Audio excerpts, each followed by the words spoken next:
మా latest videos కోసం మా ఈ తెలుగు న్యూస్ ఛానల్ సబ్స్క్రైబ్ చేసి గంట సింబల్ యాక్టివేట్ చేసుకోండి.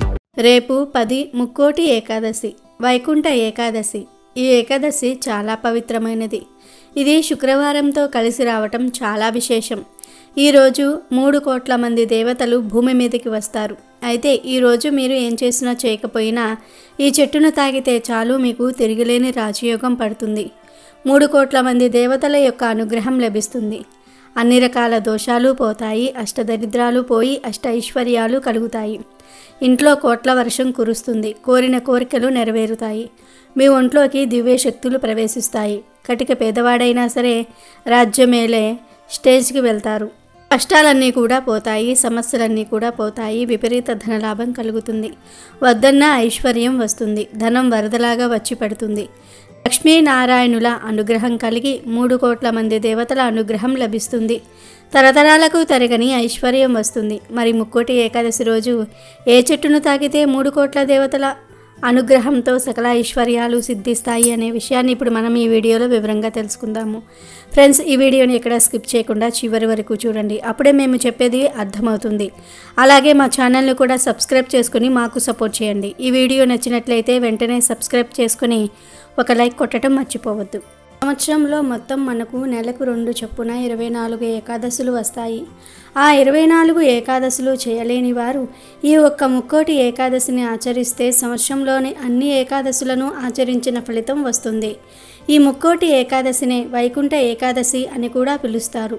సర్వత్ర ఏకాదశి అని కూడా పిలుస్తారు. ఇది ఏకాదశులన్నిటిలోకి అత్యంత శక్తివంతమైనది. ముక్కోటి ఏకాదశి రోజు ఖచ్చితంగా కొన్ని నియమాలు పాటించాలి. కొన్ని పనులు చేయకూడదు. ముక్కోటి ఏకాదశి రోజు తలస్నానం చేయకూడదు. క్షవరం చేయించుకోకూడదు. గోర్లు కత్తిరించుకోకూడదు. ధూమపానం, మద్యపానం పూర్తిగా నిషిద్ధం. ఈరోజు షాంపూ పెట్టి తలస్నానం చేయకూడదు. ముందు రోజే షాంపూతో తలంటు స్నానం చేసుకోవాలి. ఏకాదశి రోజు కేవలం ఒట్టి నీటిని తల మీద పోసుకోవాలి. షాంపూ లేదా కుంకుడుకాయలతో తలంటు స్నానం చేయకూడదు.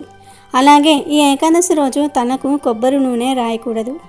అంతేకాదు ఈ వైకుంఠ ఏకాదశి రోజు నల్లటి వస్త్రాలు ధరించకూడదు. నల్లటి రంగులో ఉండే వస్త్రాలు ధరించకూడదు.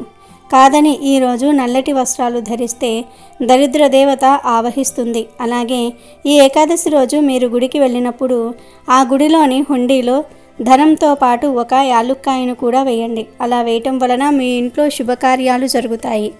ఎవరైతే ఇంట్లో అస్సలు శుభకార్యాలు జరగటం లేదని బాధపడుతూ ఉంటారో వారు ఈరోజు గుడికి వెళ్ళినప్పుడు గుడి హుండీలో మీరు వేసే ధనంతో పాటు ఒక యాలుక్కాయను కూడా వేయండి. ఖచ్చితంగా మీ ఇంట్లో త్వరలోనే ఏదో ఒక శుభకార్యం జరిగి తీరుతుంది. ముఖ్యంగా ఈ ముక్కోటి ఏకాదశి రోజున లక్ష్మీ నారాయణులను తులసి ఆకులతో లేదా తులసి మాలతో పూజించాలి. గదిలో లక్ష్మీనారాయణుల ఫోటో ముందు తులసి ఆకును పెట్టాలి. అలా పెట్టడం వలన జన్మల పాపాలు పోతాయి, కోటి జన్మల పుణ్యం వస్తుంది. కానీ ఎప్పుడైనా సరే తులసి ఆకులను పూజ చేసే చెట్టు నుండి కొయ్యకూడదు. పూజలు చెయ్యని చెట్టు నుండి కోసిన ఆకులతోనే పూజ చేయాలి. కనుక ఈ ఒక్క విషయాన్ని గుర్తుంచుకొని ఈరోజు తులసి ఆకులతో స్వామివారిని అర్చిస్తే సకల పాపాలు పోతాయి. అలాగే ఈ ముక్కోటి ఏకాదశి రోజు పొరపాటున కూడా బెల్లాన్ని, ఉసిరికాయలను, నువ్వులను వేరే వారి చేతికి ఫ్రీగా ఇవ్వవద్దు. అలా ఇస్తే దరిద్రం పడుతుంది. లేనిపోని కష్టాలు వస్తాయి. అప్పుల పాలైపోతారు.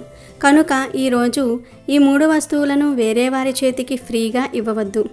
ఈ వస్తువులను బయట షాప్ నుండి కొని తెచ్చుకోవచ్చు. కానీ అప్పుగా కొని తెచ్చుకోకూడదు. అప్పుగా ఇవ్వకూడదు, తీసుకోకూడదు. కనుక ఈ విషయాన్ని అందరూ గుర్తుపెట్టుకోండి. అలాగే ఈ ముక్కోటి ఏకాదశి రోజున ఆడవారు తలలో పసుపు రంగు పూలను అంటే చామంతి పూలు కానీ, పసుపు గులాబీ పూలు కానీ ఇలా ఏదో ఒక పువ్వును, పసుపు రంగులో ఉండే పువ్వును తలలో పెట్టుకోండి. అలా పెట్టుకుంటే సంవత్సరమంతా కూడా సంతోషంగా ఉండగలుగుతారు. దీర్ఘ సుమంగళి యోగం కలుగుతుంది. లక్ష్మీదేవి అనుగ్రహంతో అష్టైశ్వర్యాలు సిద్ధిస్తాయి. ఇంకొక ముఖ్య విషయం ఏమిటి అంటే ఈ ముక్కోటి ఏకాదశి రోజున ఎవ్వరూ కూడా చింతపండును తినరాదు. ఉండేవారు ఈరోజు ఉపవాసం ఉండవచ్చు. ఉపవాసం ఉండలేని వారు మాత్రం ఈ రోజున చింతపండు వేసి ఉండే కూరలు తినకూడదు. ఈరోజు వంటల్లో చింతపండును వండవద్దు.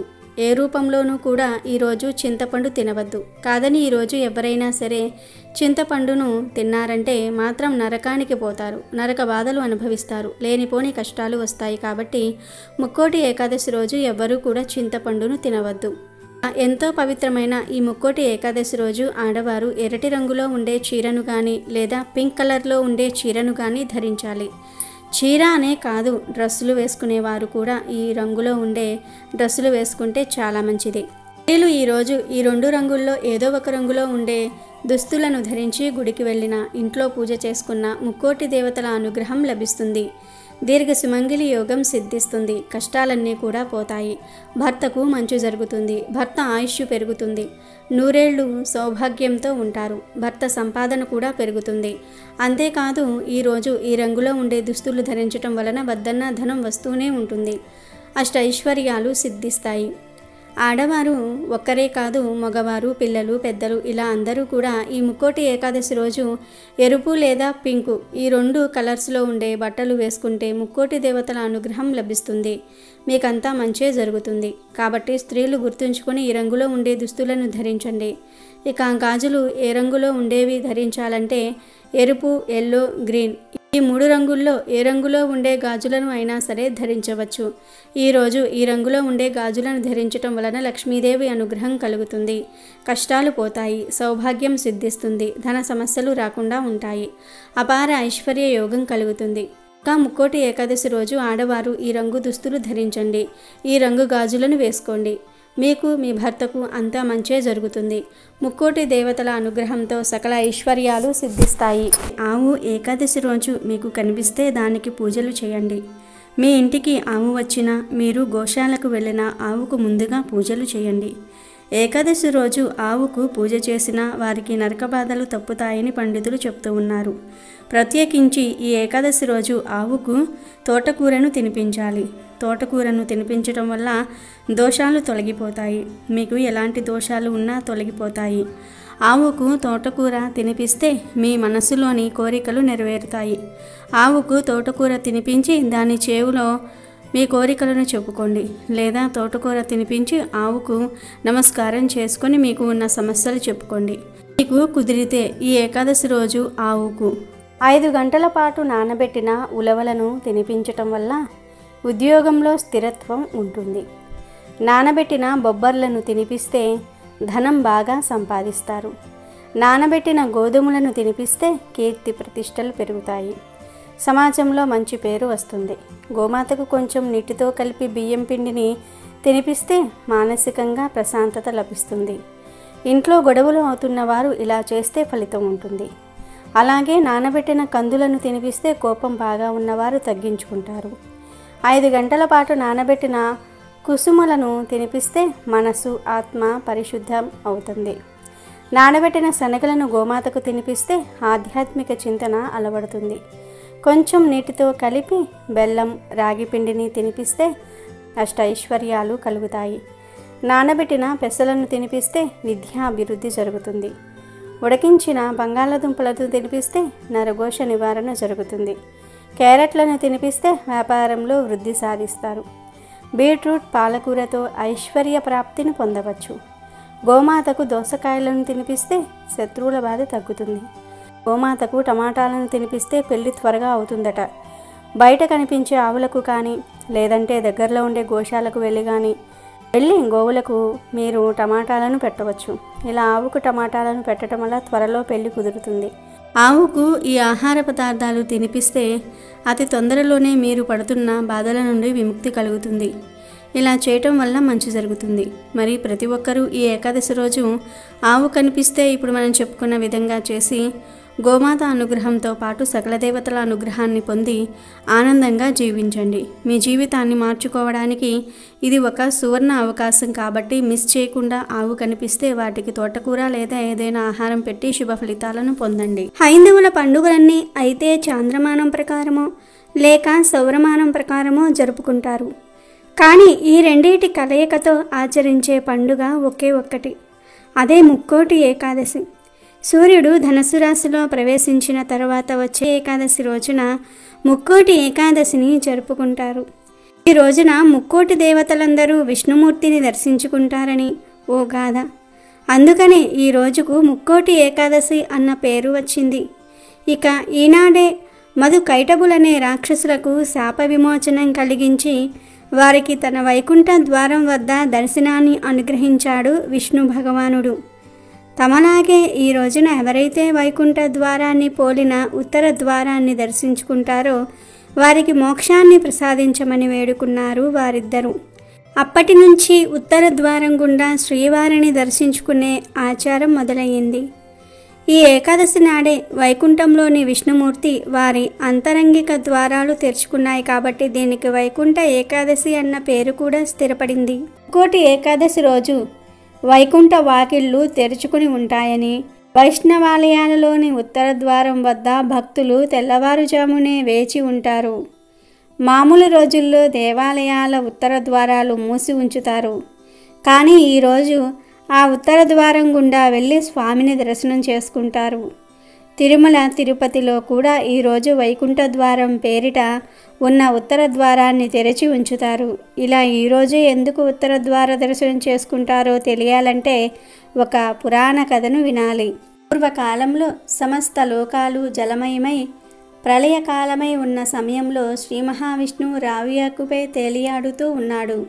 అప్పుడు శ్రీ మహావిష్ణువు తన నాభి నుండి బ్రహ్మదేవుణ్ణి సృష్టించాడు.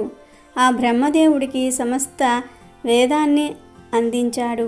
ఆ వేద సంపదతో ఈ సృష్టిని ప్రారంభించమని విష్ణువు బ్రహ్మదేవునికి చెప్పాడు. బ్రహ్మ అలాగే చేశాడు.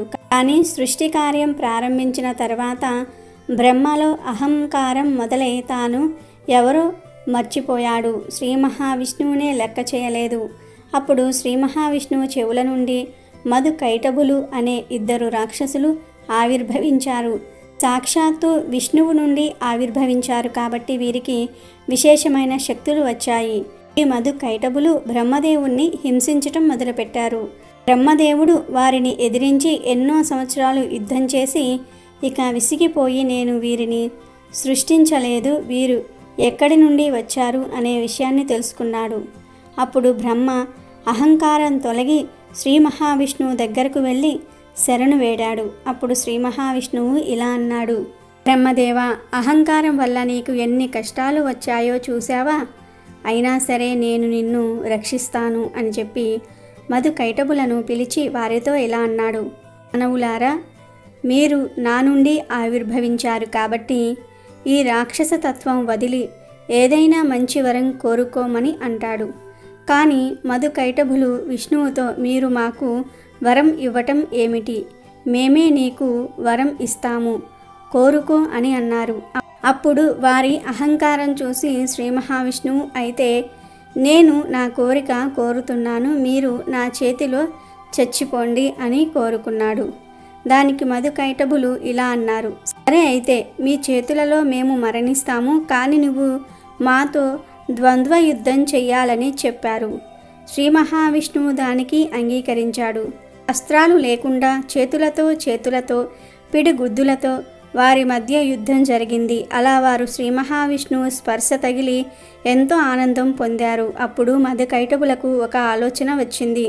శరీరాన్ని తాకితేనే ఇంత ఆనందంగా ఉంటే వైకుంఠంలో ఉంటే ఎంత ఆనందం వస్తుందో కదా అనుకుని శ్రీ మహావిష్ణువుతో మాకు ఒకే ఒక్క వరం కావాలి, మమ్మల్ని వైకుంఠ లోకాలకు తీసుకుని వెళ్ళండి, ఎప్పుడూ మీతో ఉండే వరాన్ని ఇవ్వండి అని విష్ణుమూర్తిని కోరారు. అప్పుడు శ్రీ మహావిష్ణువు ఇలా అనుకున్నాడు, వీళ్ళు రాక్షసులు కదా, వీరిని వైకుంఠం తీసుకుని వెళ్ళటం న్యాయమేనా? లోకానికి ఇబ్బందికరంగా మారుతుందేమోనని ఆలోచించి వైకుంఠానికి ఉండే ఉత్తర ద్వారాన్ని తెరిపించాడు. ఆ ద్వారం గుండా శ్రీ మహావిష్ణువును దర్శించుకున్న మధు కైటబులు ఆ శ్రీ మహావిష్ణువులో ఐక్యమయ్యారు. మధు కైటబులు విష్ణుమూర్తిలో లీనం అవుతూ మరో వరం కోరుకున్నారు. ఏ భక్తులైతే ముక్కోటి ఏకాదశి రోజు ఉత్తర ద్వారం నుండి మిమ్మల్ని స్మరిస్తూ మిమ్మల్ని దర్శనం చేసుకుంటారో వారికి కూడా మోక్షం ప్రసాదించమని కోరుకుంటారు. దానికి శ్రీ మహావిష్ణువు కూడా అంగీకరిస్తాడు.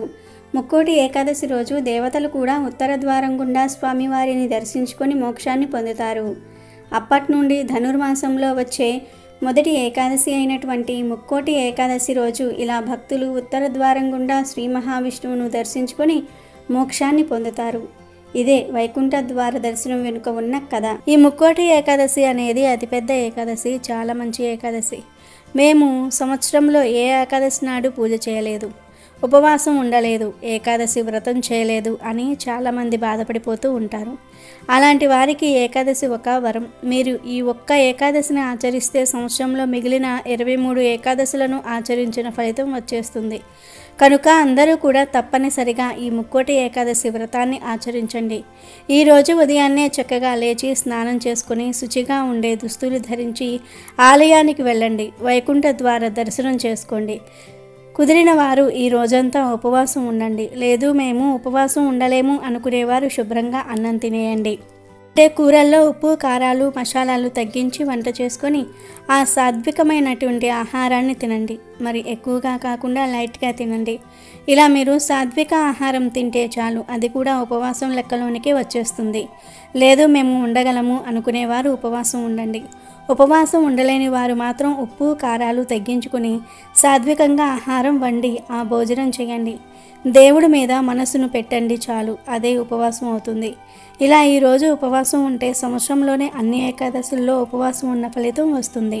ఇది విష్ణుమూర్తికి ఎంతో ఇష్టమైన రోజు. అయితే ఈరోజు ఇంటి మెయిన్ డోర్ దగ్గర ఈ ఆకులు కడితే చాలు, మీ ఇంట్లోకి ఎటువంటి నెగిటివ్ ఎనర్జీ రాలేదు.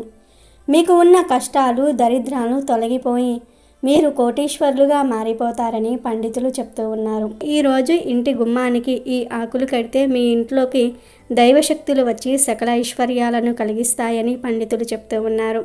మరి ఆ ఆకులు ఏమిటంటే మామిడి ఆకులు. మామిడి చెట్లు అన్ని ఊర్లల్లోనూ ఉంటాయి కాబట్టి మామిడి ఆకులు అందరికీ సులువుగా దొరుకుతాయి. మన సంస్కృతి సాంప్రదాయాల ప్రకారం ఎన్నో ఆచార వ్యవహారాలతో పాటు కొన్ని మొక్కలను సైతం దైవ సమానంగా భావిస్తారు. అలాంటి దేవతా వృక్షాలకు ప్రత్యేకమైన పూజలు చేస్తూ వాటికి ప్రత్యేక స్థానం కల్పిస్తూ ఉంటారు. ఇందులో భాగంగానే మామిడి చెట్టును కూడా దైవ సమానంగా భావిస్తారు. ముక్కోటి ఏకాదశి రోజు పసుపు దారానికి మామిడి ఆకులను కట్టి ఆ తోరణాన్ని ఇంటి ప్రధాన గుమ్మానికి కడితే ఏమైనా వాస్తు దోషాలు ఉంటే తొలగిపోతాయి. అలాగే ఇంటిలో నెగిటివ్ ఎనర్జీ తొలగిపోయి పాజిటివ్ ఎనర్జీ, దైవశక్తులు వచ్చి అన్ని శుభాలే జరుగుతాయి. ఇంట్లో ఏమైనా దుష్టశక్తులు ఉంటే పోతాయి. అలాగే సకల దేవతల అనుగ్రహం కూడా కలుగుతుంది. అంతేకాదు మామిడి ఆకులను చూస్తే మనస్సు ప్రశాంతంగా ఉంటుంది. ఇంట్లో ఉండే గాలి శుభ్రమవుతుంది. తద్వారా చక్కని ఆరోగ్యం కూడా లభిస్తుంది. ఇంట్లో ఉండే ఆక్సిజన్ శాతం పెరిగి స్వచ్ఛమైన గాలి మనకు లభిస్తుంది. ప్రేమ, సంపద, సంతాన అభివృద్ధికి మామిడాకులు ప్రతీక. ప్రతి ఒక్కరి జీవితంలో చాలా ముఖ్యమైనవి ఈ మూడే. అందుకే మామిడాకులను ప్రతి శుభకార్యానికి ఉపయోగిస్తారు. ఇది మన పూర్వీకుల నుంచి కాదు, మన పురాణాలలో కూడా మామిడాకులకు ఎంతో ప్రాముఖ్యత ఇచ్చినట్టు గ్రంథాల్లో ఉన్నాయి. మామిడి తోరణాలు ఇంటికి కొత్త కళ తీసుకురావటమే కాదు, ఈ ఆచారం వెనుక సైంటిఫిక్ రీజన్ కూడా ఉన్నాయి. శుభకార్యాల సమయంలో బంధువులు ఇంట్లోకి రావటం వల్ల ఎక్కువ మంది ఒకే చోట చేరితే ఇంట్లో గాలి కలుషితమవుతుంది. మామిడాకులకు ఆ గాలిని శుద్ధి చేసే గుణం ఉంటుంది కాబట్టి శుభకార్యాలు, పెళ్ళిళ్ళ సమయంలో మామిడాకుల తోరణాలు కడతారు. అలాగే మొక్కలు కార్బన్ డైఆక్సైడ్ పీల్చుకుని ఆక్సిజన్ వదులుతాయి కాబట్టి అప్పుడప్పుడైనా సరే ఇంటికి మామిడాకులు కట్టడం వల్ల స్వచ్ఛమైన గాలి పీల్చుకునే అవకాశం దొరుకుతుంది. చాలామంది వేపాకులు, రావి ఆకులు కూడా కడతారు. కానీ ముక్కోటి ఏకాదశి రోజు మాత్రం ఈ ఆకులు గుమ్మానికి కట్టకూడదు. కేవలం మామిడి ఆకులు మాత్రమే కట్టుకోవాలి. ఎందుకంటే తోరణంగా కట్టే వాటిల్లో ప్రధానంగా మనం మామిడి ఆకులకే ఫస్ట్ ప్రయారిటీ ఇచ్చారు మన పెద్దలు. ఆ తర్వాత శ్రేష్టమైనవి వేపాకులు. ఇవేమీ దొరకపోతే రావి ఆకులు కట్టుకోవచ్చు. కనుక ముక్కోటి ఏకాదశి రోజు అందరూ ఇంటి గుమ్మానికి మామిడి ఆకుల తోరణాన్ని కట్టుకోండి. ఇలా కట్టుకోవటం వలన ముక్కోటి దేవతలు మీ ఇంటికి వస్తారు. పాజిటివ్ ఎనర్జీ బాగా పెరుగుతుంది. దరిద్రమంతా కూడా పోతుంది. కాబట్టి అందరూ కూడా మర్చిపోకుండా గుర్తుపెట్టుకుని ముక్కోటి ఏకాదశి రోజు ఇంటి గుమ్మానికి ఈ ఆకులను కట్టుకుని శుభ ఫలితాలను పొంది సంతోషంగా జీవించండి. ప్రతి మాసంలో మనకు 2 ఏకాదశులు వస్తాయి. అంటే సంవత్సరానికి 24 ఏకాదశులు వస్తాయి. అయితే ప్రతి ఏకాదశికి ఒక ప్రత్యేకత ఉన్నది. అలాగే ధనుర్మాసంలో వచ్చే ఏకాదశిని వైకుంఠ ఏకాదశిగా, ముక్కోటి ఏకాదశిగా పురాణాలు తెలిపాయి. శ్రీ వైకుంఠ ఏకాదశి పరమ పవిత్రమైన దినము. సకల జగత్తుకు సృష్టి స్థితి లయకారకుడైన శ్రీమన్నారాయణుడికి ప్రీతిపాత్రమైన సుదినము కూడా ఇదే. ఈరోజు ఉపవాసం ఉంటే సంవత్సరంలో వచ్చే అన్ని ఏకాదశులలో ఉపవాసం ఉన్న ఫలితం లభిస్తుందని విష్ణు పురాణం చెప్తోంది. మన సాంప్రదాయంలో ముక్కోటి ఏకాదశికి ఎంతో ప్రాముఖ్యత ఉంది.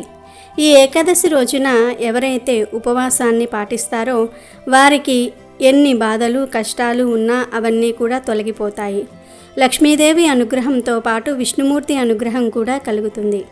ఈ ఏకాదశి రోజు ఎవరైతే ఉపవాసం ఉండి రోజంతా లక్ష్మీ నారాయణుల నామస్మరణతో గడుపుతారో అలాంటి వారికి లక్ష్మీదేవి యొక్క అనుగ్రహంతో పాటు విష్ణుమూర్తి యొక్క అనుగ్రహం కూడా కలుగుతుంది. అలాగే ఈ వైకుంఠ ఏకాదశి రోజు తులసి చెట్టు మొదట్లో నీళ్లు పోయకూడదని శాస్త్రం చెప్తుంది. అలా పోస్తే లేనిపోని కష్టాలు వస్తాయి. ఈ ఏకాదశి రోజు తులసి చెట్టు మొదట్లో నీటిని కాకుండా 3 చుక్కల పాలను పోయటం వలన ఆర్థిక సమస్యలు తీరి లక్ష్మీదేవి కటాక్షం కలుగుతుంది. ఎందుకంటే ఈరోజు లక్ష్మీదేవి కూడా ఉపవాసాన్ని పాటిస్తుంది. అందుకే లక్ష్మీ స్వరూపమైన తులసి చెట్టు మొదట్లో ఈరోజు 3 చుక్కల పాలను పోయాలి. అదేవిధంగా ఈ ఏకాదశి రోజు తప్పనిసరిగా ఒక్కసారైనా సరే ఇంట్లో శంఖాన్ని ఊదాలి. శంకు శబ్దం ఎక్కడ ఉంటుందో అక్కడ లక్ష్మీ నారాయణులు ఉంటారని శాస్త్రాలు చెప్తూ ఉన్నాయి. కనుక ఈరోజు ఒక్కసారైనా సరే ఇంట్లో శంఖాన్ని ఊదండి. ఒకవేళ మీ దగ్గర శంఖం లేకపోతే ఈ ఏకాదశిలోపు ఒక శంఖాన్ని తెచ్చుకొని పూజ గదిలో పెట్టుకోండి.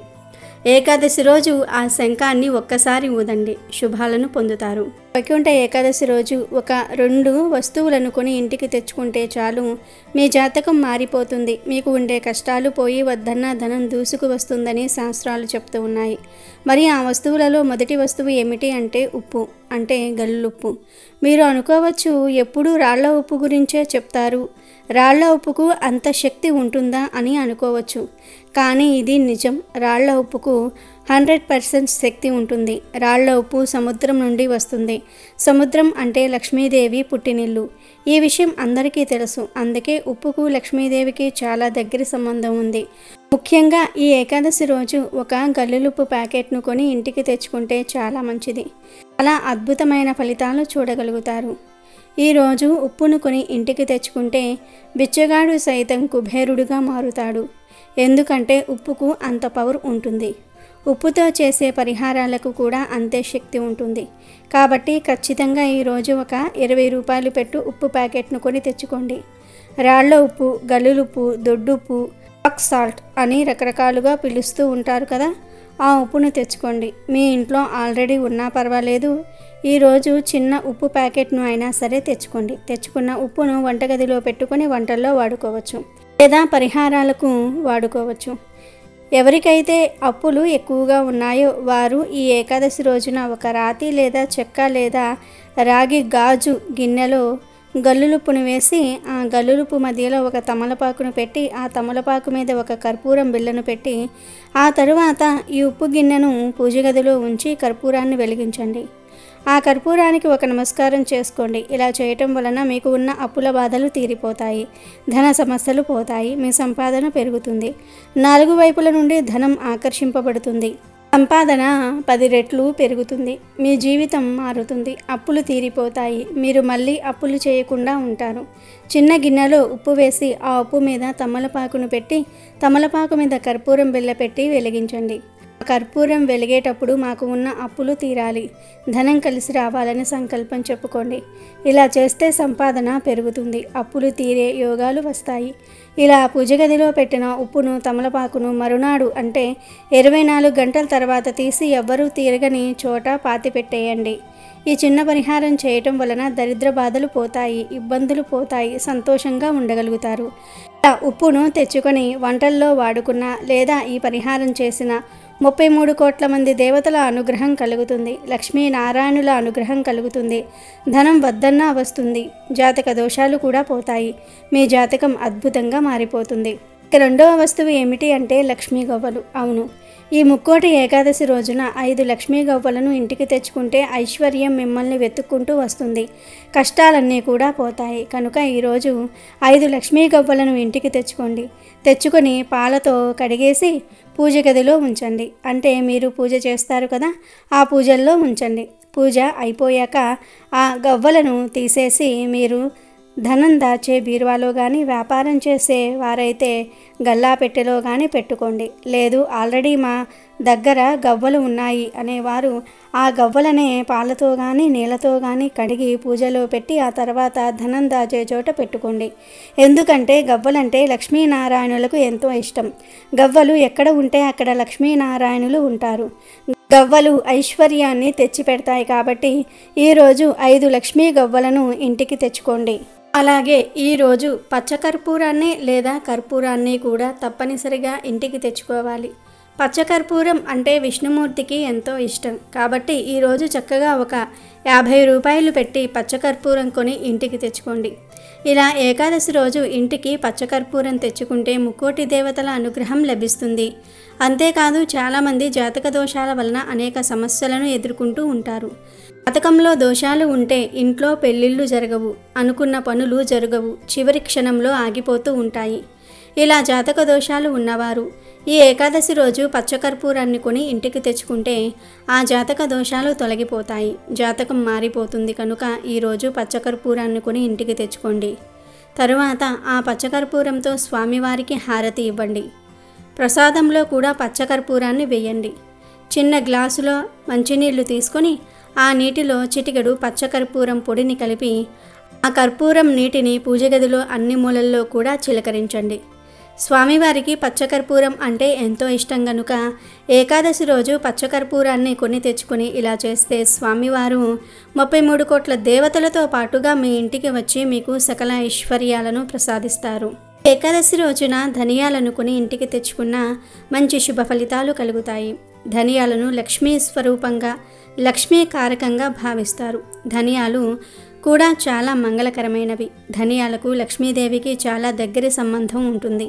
కనుక శుక్రవారంతో కలిసి వచ్చిన ఈ వైకుంఠ ఏకాదశి రోజు ధనియాలను ఇంటికి తెచ్చుకుంటే చాలా మంచిది. ఇలా తెచ్చుకున్న ధనియాలను వంటగదిలో పెట్టుకుని వంటలలో వాడుకోండి. ధనియాలను ఇంటికి తెచ్చుకుంటే ఖచ్చితంగా ధనం వస్తుంది, ఇది ఖాయం. 100% మీ కష్టాలు పోతాయి.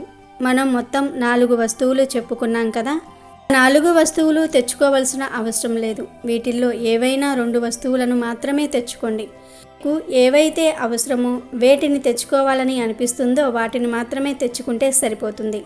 ఇలా ఏకాదశి రోజు ఏ 2 వస్తువులను తెచ్చుకున్నా సరే 33 కోట్ల మంది దేవతల అనుగ్రహం కలుగుతుంది. కష్టాలు పోతాయి, దరిద్రాలు వదిలిపోతాయి, ధనలాభం కలుగుతుంది, మీ జాతకం మారిపోతుంది, వద్దన్న ధనం దూసుకు వస్తుంది. కనుక వైకుంఠ ఏకాదశి రోజు అందరూ కూడా ఈ వస్తువులను ఇంటికి తెచ్చుకొని శుభాలను పొందండి. ప్రత్యేకంగా ఈ ముక్కోటి ఏకాదశి రోజు ఒక చెట్టును తాకితే చాలు 3 కోట్ల దేవతల అనుగ్రహం కలిగి రాజయోగం పడుతుందని శాస్త్రాలు చెప్తూ ఉన్నాయి. హిందువులు అన్ని జీవుల్లోనూ దేవుణ్ణి చూశారు. అందువలనే ఆవులు వంటివి పూజనీయ జంతువులయ్యాయి. అలాగే కొన్ని పర్వతాలు పుణ్యస్థలాలయ్యాయి, కొన్ని నదులు పుణ్య నదులయ్యాయి. వాటికి ఆ పవిత్రత ఏ విధంగా వచ్చిందో వివరించే కథలు కూడా ఉన్నాయి. అలాగే చెట్లల్లో కూడా దేవుణ్ణి చూశారు.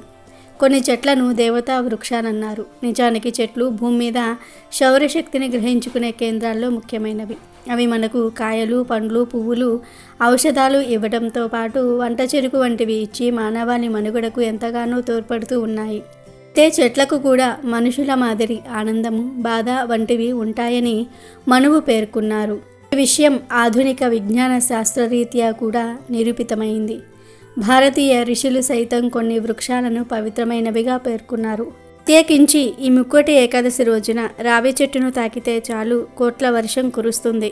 లక్ష్మీనారాయణుల అనుగ్రహంతో 3 కోట్ల దేవతల అనుగ్రహంతో రాజయోగం పడుతుంది. కష్టాలు, సమస్యలన్నీ కూడా పోతాయి. తరతరాలకు తరగని ఐశ్వర్యం వస్తుంది. ఎందుకంటే రావి చెట్టుపై లక్ష్మీ నారాయణులు కొలువై ఉంటారు. చెట్లకు రారాజు రావి చెట్టు. కనుక ముక్కోటి ఏకాదశి రోజు మీకు దగ్గరలో ఉన్న రావి చెట్టు దగ్గరకు వెళ్ళి రావి చెట్టుకు చెంబుడు నీళ్లు పోసి నమస్కారం చేసుకోండి. తర్వాత రావి చెట్టు చుట్టూ 3 ప్రదక్షిణలు చేయండి. ఆ తర్వాత 11 సార్లు రావి చెట్టును తాకండి. అలా తాకటం వలన మీ ఒంట్లోని చెడు మొత్తాన్ని కూడా రావి చెట్టు లాగేసుకుంటుంది. ప్రాసెస్ అంతా చేయలేని వారు జస్ట్ స్నానం చేసుకొని రావి చెట్టు దగ్గరకు వెళ్ళి 11 సార్లు రావి చెట్టును తాకితే చాలు, మీ దరిద్రమంతా కూడా పోతుంది. మీరు చేసే అన్ని పనుల్లో విజయాలు సాధిస్తారు. అంతేకాదు, ఇలా రావి చెట్టును తాకటం వలన రాహుకేతు దోషాలు పోతాయి. నవగ్రహాలు మీకు అనుకూలంగా మారుతాయి. కనుక ఈరోజు రావి చెట్టును 11 సార్లు తాకండి. అలా తాకిన తర్వాత కాసేపు అంటే ఒక 2 నిమిషాల పాటు ఆ రావి చెట్టు కింద కూర్చోండి. రావి చెట్టు నుండి వచ్చే గాలిని పీల్చండి, ఆస్వాదించండి. ఎందుకంటే రావి చెట్టు గాలికి ఎన్నో రోగాలను న్యాయం చేసే శక్తులు ఉన్నాయి కనుక రావి చెట్టును 11 సార్లు తాకి తర్వాత కాసేపు రావి చెట్టు కింద కూర్చొని ఆ గాలిని పీల్చండి. తర్వాత ఇంటికి వెళ్ళండి. ఇలా ఈరోజు రావి చెట్టును తాకటం వలన లక్ష్మీనారాయణుల అనుగ్రహంతో పాటు 3 కోట్ల మంది దేవతల అనుగ్రహం కూడా లభిస్తుంది. ధనం అయస్కాంతంలాగా ఆకర్షింపబడుతుంది. దోషాలు పోతాయి. చక్కని ఆరోగ్యం లభిస్తుంది. మీ దరిద్రం మొత్తం కూడా పోయి అదృష్టం కలుగుతుంది. ఒకవేళ మీకు దగ్గరలో రావి చెట్టు లేకపోతే ఈరోజు వేప చెట్టును అయినా సరే తాకవచ్చు. అంటే సేమ్ ఇలాగే వేప చెట్టు దగ్గరకు వెళ్ళి వేప చెట్టుకు నీళ్లు పోసి వేప చెట్టును 11 సార్లు టచ్ చేసి కాసేపు వేప చెట్టు దగ్గర కూర్చోండి.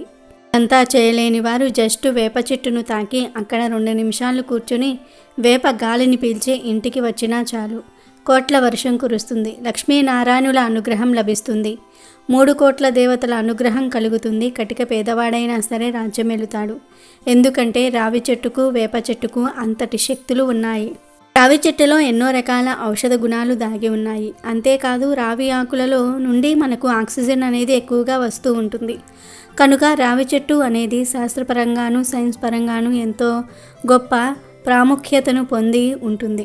అన్ని వృక్షాలలోకెల్లా రావి చెట్టు పరమ పవిత్రమైనదని శ్రీమద్ భాగవతంలో శ్రీకృష్ణ భగవానుడు చెప్పాడు. రావి చెట్టును విష్ణు నివాసంగా పరిగణిస్తారు. సాక్షాత్తు విష్ణుమూర్తి ప్రతిరూపమే రావి చెట్టు అని విశ్వసిస్తూ ఉంటారు. రావి చెట్టును పూజించటం వల్ల గ్రహబాధలు తొలగిపోతాయి. దాదాపుగా ప్రతి దేవాలయంలోనూ కూడా రావి చెట్టు ఉంటుంది. రావి చెట్టును భగవత్ స్వరూపంగా హిందువులు భావిస్తూ ఉంటారు. రావి చెట్టు అనేక రోగాలను నయం చేస్తుంది. గాలిలో ఉన్న హానికారక బ్యాక్టీరియాను నాశనం చేస్తుంది. బ్రహ్మపురాణం ప్రకారం రావి చెట్టు శ్రీ మహావిష్ణువు జన్మస్థలం. అంతేకాదు శ్రీ మహాలక్ష్మి కూడా రావి చెట్టుపై నివసిస్తుంది. బ్రహ్మ, విష్ణు, పరమేశ్వరులు కూడా రావి చెట్టుపైనే ఉంటారని పురాణ గాథలు చెప్తూ ఉన్నాయి. రావణాసురుని చెరలో ఉన్న సీతమ్మ రావి చెట్టు నీడనే ఉండేది. సీతమ్మకు ఆశ్రయం ఇచ్చిన రావి చెట్టు అంటే హనుమంతునికి ఎంతో ఇష్టమని రామాయణం తెలుపుతుంది. ఇక వేప చెట్టు గురించి ప్రత్యేకంగా చెప్పవలసిన అవసరం లేదు. హిందూ ధర్మంలో కొన్ని చెట్లు పూజనీయమైన చెట్లుగా, పవిత్రమైన చెట్లుగాను గుర్తించబడ్డాయి. వాటిల్లో వేప చెట్టు కూడా ఒకటి. వేప చెట్టు చాలా పవిత్రమైనది. వైద్యంలో దీని పాత్ర గురించి కౌటిల్యుడి అర్థశాస్త్రంలో వివరించారు. మన ప్రాచీన ఆయుర్వేదంలో కూడా వేప గురించి అనేక రుజువులు ఉన్నాయి. భూమి మీద అమృతం చుక్కలు పడి అవి వేప చెట్టుగా మొలిచింది అని శాస్త్రాలు చెప్తూ ఉన్నాయి. వేప చాలా విధాలుగా పనికి వస్తుంది. ఎవరైతే జీవితం మొత్తంలో ఒక వేప చెట్టును తాకుతారో వాళ్ళు స్వర్గానికి తిన్నగా చేరుకుంటారని శాస్త్రం చెప్తుంది. రామాయణంలో రాముడు వేప చెట్టు కిందే ఉన్నట్లుగా చెప్తూ ఉంటారు. గాలిని శుభ్రపరిచే గుణం వేప ఆకుకు గలదు. ఈ చెట్టు మిగతా చెట్ల కంటే ఎక్కువ ప్రాణవాయువును వదులుతుంది. వేప చెట్టు దగ్గర ఉంటే చాలు ఆరోగ్యం కుదుట పడుతుందని, మలేరియా, కలరా వంటి అంటువ్యాధులు రావని అంటూ ఉంటారు. ఇంత చరిత్ర కలిగి అనేక ఉపయోగాలు ఉన్నాయి కాబట్టే వేప చెట్టును పూజిస్తారు, ఆరాధిస్తారు, పోషిస్తారు. దేవాలయంలో పెంచుతూ ఉంటారు. ఇంటి దగ్గర వేప చెట్టు ఉంటే శ్రీ మహాలక్ష్మి ఉన్నట్లే అంటూ ఉంటారు. ధనాన్ని ఎంత జాగ్రత్తగా కాపాడుకుంటామో అదేవిధంగా వేప చెట్టును కూడా కాపాడుకోవాలి. కనుక ఇన్ని ప్రాముఖ్యతలు ఉన్న ఈ 2 చెట్లలో నుండి ఏదో ఒక చెట్టును ముక్కోటి ఏకాదశి రోజు తాకండి. 3 కోట్ల దేవతల అనుగ్రహంతో తరతరాలకు తరగని ఐశ్వర్యాన్ని పొంది ఆనందంగా జీవించండి. వీడియో నచ్చితే లైక్ చేయండి, షేర్ చేయండి, బట్ సబ్స్క్రైబ్ చేసుకోవడం మర్చిపోవద్దు.